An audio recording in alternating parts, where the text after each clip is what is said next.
আমাদের আজকেরটা হলো রাইট ফর্মস অফ ভার্বসের সেকেন্ড নাম্বার ক্লাস। প্রথম ক্লাসটা কিন্তু আমরা আগে দিয়ে দিয়েছি মিনার একাডেমি থেকে, ঠিক আছে? তোমরা সেই ক্লাসটা এবং আজকের ক্লাসটা করার পরে রাইট ফর্মস অফ ভার্বসের রুলস নিয়ে তোমাদের আর জীবনও মরণও খবরের আগ পর্যন্ত রাইট ফর্মস অফ ভার্বসের বেসিক রুলস জানতে হবে না। এসএসসি রাইট ফর্মস অফ ভার্বসের একটা গুরুত্বপূর্ণ রুলস হলো am, is, are, was, were. Board প্রশ্নে অনেক সময় এসএসসির বোর্ড প্রশ্নে এই বি ভার্ব অর্থাৎ অ্যাম, ইজ, আর, ওয়াজ, ওয়ারের রুলসটা এসে থাকে। আজকে তোমাদেরকে আমি একটা দামি কথা বলবো, হচ্ছে বি ভার্বের পর অ্যাম, ইজ, আর, ওয়াজ, ওয়ারের পরে এই পৃথিবীতে দুইটা ভার্বের ফর্ম হইতে পারে, হয়তো আইএনজি অথবা ভাবছি। কি বলছে বলো তো? অ্যাম, ইজ, আর, ওয়াজ, ওয়ার দেখছে মানে তোমার মাথায় সিগন্যাল দেবে কি? হয়তো আইএনজি অথবা কি ভাবছি। আর জীবনও ভার্বান হবে না, জীবনও ভাবটা হবে না, জীবনও এসবিএস হবে না, ঠিক আছে? তাহলে অ্যাম, ইজ, আর, ওয়াজ, ওয়ার দেখেছো মানেই, অ্যাম, ইজ, আর, ওয়াজ, ওয়ার দেখেছো মানেই তোমার মাথায় সিগন্যাল দেবে কি? হয়তো সেখানে আইএনজি হতে পারবে, হয়তো সেখানে আইএনজি হতে পারবে, অথবা অথবা সেখানে ভাবছি হইতে পারবে। কি হইতে পারবে? ভাবছি হইতে পারবে। সেটা কি দেখো, এই যে দেখো, বি ভার্বের পর বি ভার্ব যেখানে থাকে সেখানে যদি অ্যাকটিভ বোঝায়, অ্যাকটিভ মানে সেখানে ব্যক্তি থাকে, নিজের কাজ নিজে করে, তখন সেটা আইএনজি হবে। কিন্তু বি ভার্বের পর যদি সেন্টেন্সটা যদি পাসিভ হয়, পাসিভ মানে সাধারণত বস্তু থাকে, নিজের কাজ ব্যক্তি থাকলেও নিজের কাজ সে অন্যকে দিয়ে করায়। আরও মজার বিষয় হলো কি থাকে? বাই থাকে। যদি কোনো সেন্টেন্সে বাই থাকে, ওরা আমাদেরকে বলতেছে যে, প্রশ্ন যারা করছে, সোনামণিরা তোমরা খাও, এখানে বাপত্রি বসাও, বুঝছো? ওরা আমাদেরকে খাওয়াই দিচ্ছে, যে কেমন হাতে ধরে খাওয়াই দিচ্ছে যে কি এখানে কি বসাও? বাপত্রি বসাও, ঠিক আছে? ঠিক আছে, তাহলে দেখো এমটা হলো ভি ভার্ব, ইজটা বি ভার্ব। আমি বলেছি বি ভার্ব দেখেছো মানেই, বি ভার্ব দেখেছো মানেই তোমার মাথায় আসবে যে হয়তো আইএনজি অথবা ভাবছি, হয়তো আইএনজি অথবা ভাবছি। এর আগে আমরা রাইট ফর্মস অফ ভার্বসের প্রথম ক্লাসটা করে ফেলেছিলাম, কেমন? যারা প্রথম ক্লাসটা করে নাও তারা এটা করে নাও। আজকে আমরা রাইট ফর্মস অফ ভার্বসের রুলসের দ্বিতীয় ক্লাসটা করতে যাচ্ছি, কেমন? আজকের ক্লাসের পরে রাইট ফর্মস অফ ভার্বসের আর কারো কোনো প্রশ্ন থাকবে না। তো দেখো, আমি বলেছি অ্যাম, ইজ, আর, ওয়াজ, ওয়ারের পর তোমার হয়তো আইএনজি হবে অথবা ভাবছি হবে। এখন আই হলো আমি একজন ব্যক্তি। আই এম ইটিং রাইস, আমি ভাত খাই, নিজের ভাত নিজে খাই, অ্যাকটিভ বাক্য, যার কারণে এখানে ইটটা ইটিং হয়েছে, আইএনজি হয়েছে। কিন্তু রাইসটা হলো একটা বস্তু, ইজ ইটেন খাওয়া হয়, বাই মি আমার দ্বারা, অন্য কাউকে দিয়ে করাইছে। ভাতের কি আমাদের মতো এত বড় বড় গাল আছে? ভাতের কি গাল আছে? এরা নিজে ভাত খাইতে পারে? কেমন? ভাত আমাদেরকে দ্বারা খাওয়া হয়, কেমন? যখন বাই আছে, নিজের কাছে অন্যকে দিয়ে করায়, বস্তু আছে, তখন সেটা ভাবছি হয়, তখন সেটা কি হয়? ভাবছি হয়। কি বলছি বলো? আমি স্যার ওয়াজ ওয়ার্ড দেখেছো মানে কোনো সেন্টেন্সে তোমার মাথায় আসবে সেখানে হয়তো আইএনজি হবে অথবা ভাবছি হবে, সেখানে হয়তো আইএনজি হবে অথবা ভাবছি হবে। যদি বাক্যটা অ্যাকটিভ হয়, ব্যক্তি থাকে, নিজের কাজ নিজে করে, আইএনজি। যদি বাক্যটা পাসিভ হয়, বস্তু থাকে, নিজের কাজ অন্য কাউকে দিয়ে করায়, আরও মজা হলো বাই থাকে। ইস্টা বি ভার্ব, এখানেও ইস্টা বি ভার্ব, কিন্তু এই জায়গায় দেখলাম আইএনজি হলো, এই জায়গায় দেখলাম ভাবছি হলো। কি হলো? ভাবছি হলো। কারণ এখানে হি ব্যক্তি, সে নিজের কাজ নিজে করতে পারে, সেজন্য he is doing the work. কিন্তু দ্য ওয়ার্ক কাজ নিজে নিজে হয় না, বাই হিম কারো দ্বারা করতে হয়, কারণ ওয়ার্কটা হলো বস্তু, এ নিজের কাজ নিজে করতে পারে না, অন্যকে দিয়ে করায়। আরও মজা হলো বাই থাকে। কি থাকে? বাই থাকে। বুঝতে পেরেছ? কেমন? দেখো, আমরা পাশাপাশি কিছু বোর্ড প্রশ্নের এক্সাম্পল দিয়ে দিয়েছি। কি প্রশ্ন? বোর্ড প্রশ্ন। সেটা কি দেখো, এখানে একটা এক্সাম্পল লেখা আছে, এ কেস একটা মামলা, ওয়াজ ফাইলড নথিভুক্ত করা হয়েছে, এগেইনস্ট হিম তার বিরুদ্ধে, বাই হিজ এনিমিস তার শত্রু দ্বারা। মামলা তো নিজে নিজে করতে পারে না, তা নয় কি মামলা নিজে নিজে হয়ে গেছে? কার দ্বারা? যে মামলা করেছে বাদী, তার দ্বারা। His enemies, by his enemies তার শত্রু দ্বারা। তাইলে কোনো কাজ তো নিজে নিজে হইতে পারে না, অন্য কাউকে দিয়ে হয়েছে, এই জন্য এটা পাসিভ বাক্য। মনে রাখবা পাসিভ মানেই be plus verb three, passive মানেই be plus verb three, passive মানেই be plus verb three, passive মানেই বি প্লাস ভার্ব থ্রি। বলো পাসিভ মানে be plus verb three, be মানে কি am is are was were. তাহলে active মানে be ভার্বের সাথে আমরা আইএনজি দিচ্ছি, বি ভার্বের সাথে আমরা আইএনজি দিচ্ছি। পাসিভ মানেই be plus verb three, passive মানে be plus verb three, passive মানে কি be plus verb three. Passive কেমনে বুঝবো? বস্তু থাকবো, নিজের কাছে অন্য কাউকে দিয়ে করায়, বেশিরভাগ সময় বাই থাকে, কি থাকে? বাই থাকে, কি থাকে? বাই থাকে। এটা তো বি ভার্বের কথা বললাম। একই সাথে দেখো মোডাল ভার্ব, একই সাথে কি ভার্ব? Modal verb. বলো একই সাথে কি ভার্ব? Modal verb. একই সাথে কি ভার্ব? Modal verb. আজকের ক্লাসটা করার পরে এসএসসি এইচএসসির 50% তোমাদের ক্লিয়ার হয়ে যাবে, কারণ আমাদের বেশিরভাগ এসএসসি এইচএসসির রাইট ফর্মস অফ ভার্বসের বোর্ড প্রশ্ন আসে যে কি দিয়ে? বি ভার্ব দিয়ে। কি দিয়ে? বি ভার্ব দিয়ে, অথবা মোডাল ভার্ব দিয়ে, অ্যাক্টিভ পাসিভ দিয়ে। Be verb, modal verb, active passive সব আজকের ক্লাসে শেষ। দেখো মোডাল ভার্বের পর বার ওয়ান হবে যদি বাক্যটা অ্যাক্টিভ হয়, মোডাল ভার্বের পর বি প্লাস ভার্ব থ্রি হয় যদি বাক্যটা পাসিভ হয়। একই রকম বি ভার্বের পর আইএনজি হয় যদি বাক্যটা অ্যাক্টিভ হয়, বি ভার্বের পর ভার্ব থ্রি হয় যদি বাক্যটা প্যাসিভ হয়। ঠিক একইভাবে মোডাল ভার্বের পর ভার ওয়ান হয় যদি বাক্যটা অ্যাক্টিভ হয়, মোডাল ভার্বের পর ভার্ব থ্রি হয় যদি বাক্যটা পাসিভ হয়। কি হয়? পাসিভ হয়। মোডাল ভার্বের পর বার ওয়ান যদি বাক্যটা অ্যাক্টিভ হয়, ব্যক্তি থাকে, নিজের কাজ নিজে করে। মোডাল ভার্বের পর বি প্লাস ভার্ব থ্রি হয় যদি বাক্যটা পাসিভ হয়, বস্তু থাকে, নিজের কাজ অন্য কাউকে দিয়ে করায়, বেশিরভাগ সময় বাই থাকে। ক্যানটা modal verb, he can do the work, সে কাজটি নিজের কাজ নিজে করতে পারে বলে বার ওয়ান হয়েছে। সে তো একজন ব্যক্তি, এই কারণে অ্যাক্টিভ বাক্য। কিন্তু দ্য ওয়ার্ক, কাজটি, ক্যান মোডাল ভার্বের পর বি প্লাস ভার্ব থ্রি হয়েছে। কি হয়েছে? বি প্লাস ভার্ব থ্রি হয়েছে। কি হয়েছে? বি প্লাস ভার্ব থ্রি হয়েছে। কি হয়েছে? বি প্লাস ভার্ব থ্রি হয়েছে। কারণ কাজটি নিজে নিজে করতে পারে না। দ্য ওয়ার্ক, কাজটি করা হয়, কাজ তো বস্তু, কাজ কি নিজের কাজ নিজে করতে পারে? কাজ কি নিজের কাজ নিজে করতে পারে? যে কারো দ্বারা করে, হিম, তার দ্বারা। অনেক সময় বাইটা এটা থাকবে না, বাই থাকবে না, বাই লুকায়িত থাকবে, তখন আমাকে বুঝতে হবে যে ওয়ার্কটা তো বস্তু, এ নিজের কাজ নিজে করতে পারে না, এজন্য এটা একটা পাসিভ বাক্য। পাসিভ মানে be plus verb three, passive মানে কি? Be plus verb three, passive মানে কি? Be plus verb three. এই জন্য এটা হয়েছে ক্যান বি ডান, এটা হয়েছে ক্যান ডু। বুঝতে পেরেছ? বুঝতে পেরেছ? আমরা এখন এসএসসিতে আসা এ ধরনের বোর্ড প্রশ্ন প্র্যাকটিস করে ফেলবো। কি? এসএসসির বোর্ড প্রশ্নে আসা প্রশ্নগুলো আমরা এখন প্র্যাকটিস করে ফেলবো। ঠিক আছে? দেখো এখানে লিখেছি, অর্থাৎ অ্যাক্টিভ সেন্টেন্সে লিখেছি যে গভর্নমেন্ট, সরকার, মাস্ট গিভ, অবশ্যই দিবে, সাবসিডিজ, ভর্তুকি, ফর দ্য ডেভেলপমেন্ট, উন্নয়নের জন্য, অফ দ্য স্টুডেন্ট, শিক্ষার্থীদের লেখাপড়ার উন্নয়নের জন্য সরকার ভর্তুকি দিবে। তাহলে সরকারই তো দিবে, ঠিক আছে, নিজে নিজে করবে সরকার, এটা একটা অ্যাক্টিভ বাক্য। কিন্তু এখানে এসে বলতেছে যে সাবসিডিস, ভর্তুকি, মাস্ট বি গিভেন, দিতে হবে, for the development of the students, কাদের জন্য? শিক্ষার্থীদের জন্য। এটা যে পাসিভ কেমনে বুঝছি? ভর্তুকি কি নিজে নিজে দিতে পারে? ভর্তুকি নিজে নিজে দিতে পারে নাকি? ভর্তুকি এটা তো কি? বস্তু, এটা তো অন্য কাউকে দিয়ে দিতে হবে। এই জন্য এটা কি বাক্য? পাসিভ বাক্য। এটা কি বাক্য? পাসিভ বাক্য। মোডাল ভার্বের পর পাসিভ মানে বি প্লাস ভার্ব থ্রি, এই জন্য পাসিভ বলে মাস্ট, মোডাল ভার্বের পর একটা বি হয়েছে, এরপর গিভের ভার্ব থ্রি, গিভেন হয়েছে, অথচ এটা মাস্ট গিভ, কিন্তু এটা মাস্ট বি গিভেন। এটা কি? Must be given. কারণ মোডাল ভার্বের পর বাক্যটা যদি পাসিভ হয়, বস্তু হয়, অন্য কাউকে দিয়ে করায়, তখন বি প্লাস ভার্ব থ্রি, এই যে বি, এই যে গিভের ভার্ব থ্রি, গিভেন। বুঝতে পেরেছ? বুঝতে পেরেছ? বইয়ের কোনো কঠিন রুলস না, একেবারে ইজি ট্রিক্স দিয়ে তোমাদেরকে বোঝাচ্ছি। এখন দেখো ভর্তুকি দিবে by the government. By government এটা লুকায়িত আছে, অনেক সময় এই বাইটা লুকায়িত থাকবে, কিন্তু বাই আছে মানে ওরা আমাদেরকে খাওয়াই দিচ্ছে, সোনামণিরা খাও খাও খাও, এখানে ভার্ব থ্রি বসাও। কি বসাও? পাসিভ ভার্ব থ্রি বসাও। কিন্তু ওরা এখানে কিটা লুকায়িত রেখেছে? কি লুকায়িত রেখেছে বলো? বাইটা লুকায়িত রেখেছে। এই জন্য আমরা পাসিভ বুঝতে হচ্ছে, বস্তু বুঝতে হচ্ছে, নিজের কাজ অন্য কাউকে দিয়ে করাই, এটাই বুঝতে হচ্ছে। তাহলে ভর্তুকি এটা বস্তু, এটা নিজে নিজে দিতে পারে না, এই জন্য মোডাল ভার্বের পর বি প্লাস ভার্ব থ্রি হয়েছে, মোডাল ভার্বের পর বি প্লাস ভার্ব থ্রি হয়েছে, পাসিভ হয়েছে। বুঝেছ? সবাই বুঝেছ?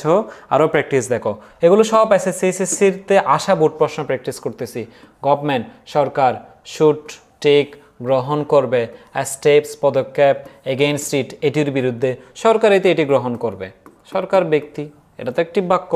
কিন্তু যখন এটা পাসিভে চলে আসে, পরীক্ষায় আসে যে স্টেপস পদক্ষেপ শুড বি টেকেন নিতে হবে বাই দ্য গভর্নমেন্ট সরকারের দ্বারা, তাহলে পদক্ষেপ কি নিজে নিজে নিয়ে যাবে, নিজে নিজে নেবে নাকি কার দ্বারা নেবে? যে সরকারের দ্বারা নেবে। কার দ্বারা? সরকার দ্বারা। তার মানে বাই আছে, পাসিভ বুঝাইছে, বস্তু আছে, নিজে করতে পারবে না, পদক্ষেপ নিজে নিতে পারবে না, অন্যকে দিয়ে নেওয়া হবে।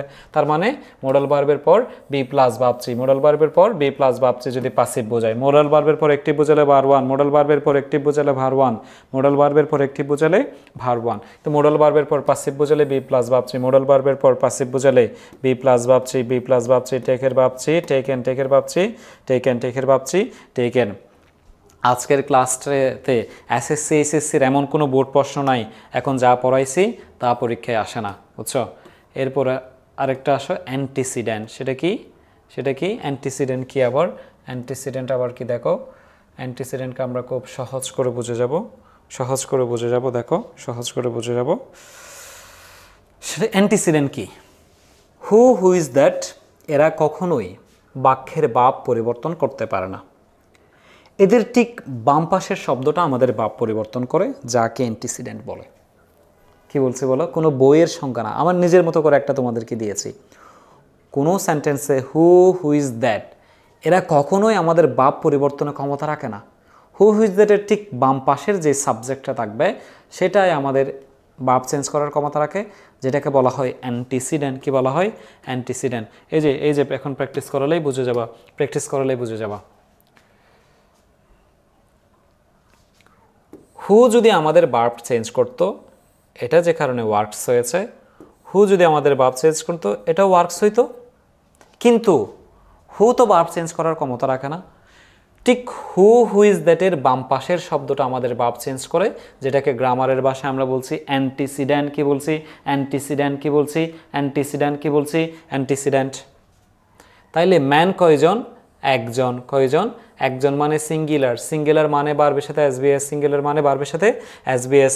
পিপল কয়জন? অনেকজন। অনেকজন। প্লোরাল মানে ভার্ব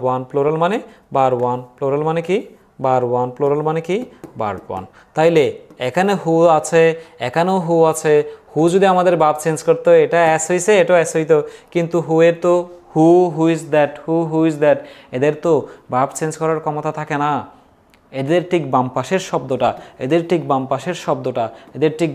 শব্দটা আমাদের ভার্ব চেঞ্জ করে, এই জন্য এটাকে আমরা অ্যান্টিসিডেন্ট বলি। কেমন? বইয়ের আর কঠিন রুলস মনে রাখতে হবে? সব কিছু ইজি ট্রিক্স অ্যান্ড টেকনিক্স দিয়ে তোমাদেরকে বুঝিয়ে দিয়েছি। এরপর এটা আমাদের একটা গুরুত্বপূর্ণ রুলস গেল। আর একটা হলো, যদি শুরুতে আইএনজি থাকে, আইএনজি সবসময় সিঙ্গুলার ভার্ব গ্রহণ করে। আইএনজি সবসময় কী ভার্ব গ্রহণ করে? আমরা জিরান আর পার্টিসিপল নিয়ে অনেক সময় ঝামেলা পড়ি, এটা নিয়ে আমাদের মিনার একাডেমি থেকে ক্লাস পাবা তোমরা। কেমন? জিরান আর পার্টিসিপল এগুলো নিয়ে কী পাবা? Gerund participle infinitive. কেমন? এগুলো নিয়ে আমরা কি দিব?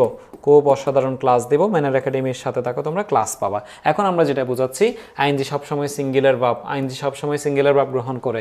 এই যে প্লান্টিং ট্রিসটা হলো প্লোরাল, তার কারণে তুমি কি এখানে ইজ দিয়ে দিবা? না, প্লান্টিং আইএনজি বলে এটাকে আমরা ইজ দিচ্ছি। বুকস প্লোরাল, তাই বলে কি এখানে ইজ দিয়ে দিবা? না, রিডিং আইএনজি বলে এখানে আমরা ইজ দিচ্ছি। বুঝতে পেরেছ? তাহলে শুরুতে আইএনজি থাকলে সেটা সিঙ্গুলার ভার্ব গ্রহণ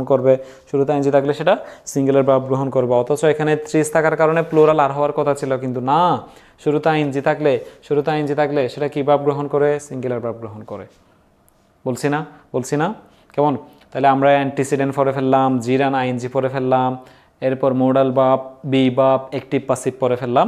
এরপর দেখো আমরা ইন্ট্রোডাক্টরি দেয়ার নিয়ে পড়ছি। দেখো, দেয়ারের পর যদি ইস হইতো, তাহলে এখানেও দেয়ারের পর ইস হইতো। এটাই তো নিয়ম ছিল না? কিন্তু মূলত দেয়ার কখনো আমাদের ভাব চেঞ্জ করতে পারে না। দেয়ারের পরেরটা আমরা সাধারণত ইংরেজিতে সাবজেক্ট দেখে ভাব বসাই, কিন্তু দেয়ারেই ইংরেজিতে একমাত্র রুল যেটা অবজেক্ট দেখে আমরা কি ঠিক করি, ভাব ঠিক করি। দেয়ারেই একমাত্র রুল যেটা আমরা অবজেক্ট দেখি। এখানে একজন স্টুডেন্ট, কয়জন স্টুডেন্ট? একজন, তাই এখানে ইস হয়েছে। এখানে মেনি স্টুডেন্টস, অনেকজন স্টুডেন্টস, তাই আর হয়েছে। বুঝছো? তাহলে দেয়ার কখনো আমাদের ভাব চেঞ্জ করতে পারে না। দেয়ার কখনো আমাদের ভাব চেঞ্জ করতে পারে না। দেয়ার কখনো আমাদের কি চেঞ্জ করতে পারে না? ভাব চেঞ্জ করতে পারে না। দেয়ার কখনো আমাদের ভাব চেঞ্জ করতে পারে না। এখানে স্টুডেন্ট বলে, এখানে দেয়ারের পর ইস হয়েছে। এখানে মেনি স্টুডেন্টস বলে দেয়ারের পর আর হয়েছে, যেটাকে আমরা ইন্ট্রোডাক্টরি দেয়ার বলি। কি বলি? ইন্ট্রোডাক্টরি দেয়ার বলি। ঠিক আছে? ঠিক আছে, সবাই বুঝেছো সোনামণিরা? সবাই বুঝেছো? এখন আমরা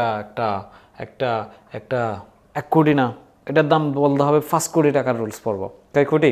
5 কোটি। কারণ এখন যা পড়তেছি আমরা, এই একটা রুলস উইথ ক্লোজ বলো, উইদাউট ক্লোজ বলো, রাইট ফর্মস অফ ভার্বস বলো, সাফিক্স প্রিফিক্স বলো, সব জায়গায় কাজে আসে। সতীন থিওরি, আগেও যা পরেও তা, আগেও যা পরেও তা। এসএসসির উইথ ক্লোজ উইদাউট ক্লোজ, এরপর এসএসসির রাইট ফর্মস অফ ভার্বস, এরপর এসএসসির সাফিক্স প্রিফিক্স। এই একটা সূত্র দিয়ে পরীক্ষায় 5 নাম্বার পাওয়া যায়। 5 নাম্বার। কয় নাম্বার? পরীক্ষায় 5 নাম্বার গ্রামারে পাওয়া যায় যে শুধু একটা সূত্র দিয়ে। সেটা কি? সতীন থিওরি। সতীন থিওরি মানে কি? দেখো, আমাদের ধর্মে তো একটা ছেলে একের অধিক স্ত্রী রাখা যায় কিছু শর্ত সাপেক্ষে। তো আমাদের ধর্মের বেসিক প্রিন্সিপালটা কি বিয়ের ক্ষেত্রে? মানে ওই স্ত্রীকে আমি যা খাওয়াবো, আমার আরেকটা স্ত্রীকে আমি তা খাওয়াবো। আমার প্রথম স্ত্রী আমি যা খাওয়াবো, দ্বিতীয় স্ত্রীকে তা খাওয়াবো।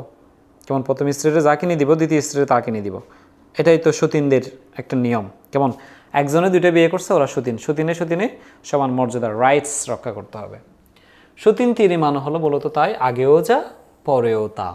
সতীন থিওরি হচ্ছে and or but only comma. সতীন থিওরি কি? And or but only comma. অর্থাৎ এটার আগে যদি ভার ওয়ান থাকে পরেও ভার ওয়ান, আগে বাপ টু থাকলে পরেও বাপ টু, আগে এসবিএস থাকলে আগে এসবিএস, আগে আইনজি থাকলে পরেও আইনজি, আগে বাপ থ্রি থাকলে পরেও বাপ থ্রি। সাফিক্স প্রিফিক্স এবং উইথ ক্লোজ উইদাউট ক্লোজে কি পড়েছিলাম আমরা? আগেও যা পরেও তা, আগেও নাউন পরেও নাউন, আগেও ভার্ব পরেও ভার্ব, আগেও অ্যাডভার্ব পরেও অ্যাডভার্ব। তো দেখো এখানে অ্যান্ড আছে। কি আছে? অ্যান্ড আছে। এটা হলো রাইটিং, তাই এটা দিতে হলো লিসেনিং, এটা দিতে হলো লিসেনিং। এটা যদি এদিকে যদি থাকতো রাইটস, তাই এদিকে হইতো লিসেন্স। কি হইতো? লিসেন্স। এটা যদি রাইট হইতো, এটা বার ওয়ান লিসেন হইতো। অর্থাৎ আগে বার ওয়ান থাকলে পরে বার ওয়ান থাকতো, আগে এসবিএস থাকলে পরে এসবিএস থাকতো, আগে আইএনজি থাকলে পরে আইএনজি থাকতো, আগেও যা পরেও তা। এটা কি থিওরি? সতীন থিওরি। এটা শুধু অ্যান্ড না, অ্যান্ড অর বাট অনলি কমা এগুলো থাকতে পারে, তবে বেশি থাকে যে অ্যান্ড, বেশি থাকে যে অ্যান্ড। তাহলে অ্যান্ডের আগেও যা পরেও তা, আগেও নাউন পরেও নাউন, আগেও বাপ পরেও বাপ, আগেও আইনজি পরেও আইনজি, আগেও বাপ টু পরেও বাপ টু। তাহলে আজকে কী থিওরি বলছি আমরা? সতীন থিওরি। কোন থিওরি? সতীন থিওরি। কোন থিওরি? সতীন থিওরি। ঠিক আছে? বলো সতীন থিওরি নিয়ে আর কারো ঝামেলা থাকবে? এরপর দেখো আমরা শেষের দিকে ব্র্যাকেটে অনেক সময় নট থাকে। এসএসসির আমাদের রাইট ফর্মস অফ ভার্বসগুলোতে কি থাকে? নট থাকে। নট থাকলে সাধারণত ডু ডিড ডাজ আনতে হয়। কি আনতে হয়? ডু ডিড ডাজ আনতে হয়। কি আনতে হয়? ডু ডিড ডাজ আনতে হয়। তো ব্র্যাকেটে যখন নট থাকবে ডু ডিড ডাজ আনতে হয়। এটা যেহেতু থার্ড পারসন সিঙ্গুলার, তাহলে আমরা ডাস এনেছি। কি এনেছি? ডাস এনেছি। ঠিক আছে? তাহলে ব্র্যাকেটে নট থাকলে অনেক সময় ডু ডিড ডাজ আনতে হয়। বার ওয়ান থাকলে ডু আনবা, বাপ টু থাকলে ডিড আনবা, বারবের সাথে এসবিএস থার্ড পারসন হলে ডাস আনবা। কি আনবা? ডাস আনবা। এরপর as if as the since, এটা তো আমরা রাইট ফর্মস অফ ভার্বসে পড়েছি। কোথায় পড়েছি? রাইট ফর্মস অফ ভার্বসে পড়েছি। As if as the since অর্থ হলো যেন এদের আগে যদি বার ওয়ান থাকে এদের পরে ভার্ব টু, এদের আগে যদি ভার ওয়ান থাকে এদের পরে verb two. As if as the সিন্সের আগে বার ওয়ান থাকলে পরে ভার্ব টু, আগে ভার্ব টু থাকলে পরে হেড প্লাস ভার্ব থ্রি, আগে ভার্ব টু থাকলে পরে হেড প্লাস ভার্ব থ্রি, আগে বার ওয়ান থাকলে পরে ভার্ব টু, আগে ভার্ব টু থাকলে পরে হেড প্লাস ভার্ব থ্রি। এটা আমরা কমপ্লিটিং সেন্টেন্সেও পড়েছি। তাহলে অ্যাজ ইফ আছে, অ্যাজ ইফের আগে স্পিক্সটা হলো বার ওয়ান, এই জন্য নোয়ের ভার্ব টু নিয়ে হয়ে গেছে, নোয়ের ভার্ব টু নিয়ে হয়ে গেছে, নোয়ের ভার্ব টু নিয়ে হয়ে গেছে। এদিকে দেখো অ্যাজ ইফ আছে, স্পিকের ভার্ব টু স্পোক, এই জন্য এই জন্য পরে কি হয়ে গেছে হ্যাড প্লাস ভাব থ্রি হয়ে গেছে, কারণ অ্যাজ ইফ অ্যাজ দো সিন্সের আগে বার ওয়ান থাকলে পরে ভাব টু, আগে ভাব টু থাকলে পরে হ্যাড প্লাস ভাব থ্রি। তাইলে আমাদের আজকেরটা হলো রাইট ফর্মস অফ ভার্বসের সেকেন্ড নাম্বার ক্লাস। প্রথম ক্লাসটা কিন্তু আমরা আগে দিয়ে দিয়েছি মিনার একাডেমি থেকে, ঠিক আছে? তোমরা সেই ক্লাসটা এবং আজকের ক্লাসটা করার পরে রাইট ফর্মস অফ ভার্বসের রুলস নিয়ে তোমাদের আর জীবনও মরণও খবরের আগ পর্যন্ত রাইট ফর্মস অফ ভার্বসের বেসিক রুলস জানতে হবে না। এরপরে আমরা এই রাইট ফর্মস অফ ভার্বসের বোর্ড প্রশ্নগুলো পড়ে ফেলবো। রাইট ফর্মস অফ ভার্বসের কি বোর্ড প্রশ্নগুলো পড়ে ফেলবো, ঠিক আছে?